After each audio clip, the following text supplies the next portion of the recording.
една од најакутните, односно најжешките, така наречена темпирана бомба, најопасна за животната средина е депонијата од некогашниот комбинат Југохром. Депонијата во големина колку 13 фудбалски игралишта се уште стои незаштитена и е во опасност да го загади трајно изворот Рашче, од кој со вода се снабдува цело Скопје. Оваа цевка што е помалата челичната цевка од која истекува таа жолта вода, носи вода од самото дно на депонијата. Значи во самото дно на депонијата во подлогата се наоѓа акумулирана вода со висока концентрација на шестовалентен хром. Шествалентниот хром е многу токсичен.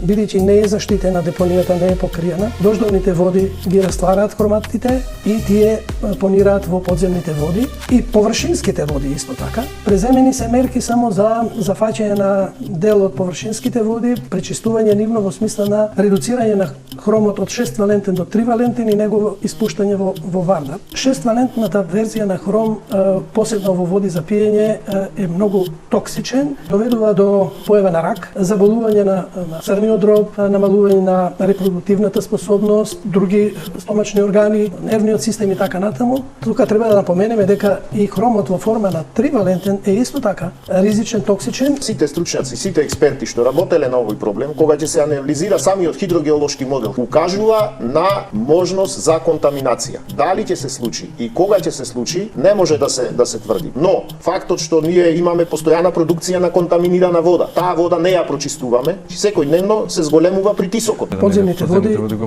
константно се оптоварени со нови количества на хром. На контаминен. Купниот отпад е 1.100.000 метри кубни. Волумен, купната маса на материјалот кој го има депонијата е 2.200.000 тони материјал. Тоа се 100.000 камиони. Самата депонија се наоѓа на една исклучително неповолна локација. На некој да му дадевме задача да ја избере најнеповолната локација, не знам дали ќе ја одбереш. Од едната страна на 20 метри до депонијата поминува пруга. Од источната страна поминува патот Радуша-Тетово. После него е реката Вардар. Одма после реката Вардар е Жеденскиот масив. Од северна страна се наоѓа река Габровница. Сите технички решенија се со сериозни предизвици. Факт е дека не значи дека нема решение и дека ова не треба да биде алиби. Во самата студија е потенцирано и објаснето и прецизирано дека решенија постојат. Решенијата се групирани во 3 категории. Едната категорија е ублажување на состојбите, пример покривање на депонијата не е трајно решение, е ублажување на состојбите. Депонијата останува тука, во дното е отворена. Други решенија се од категоријата на пломбирање. Целата депонија, така наречени саркофаг решенија, да се пломбира, да се затвори. Од горе, од долу,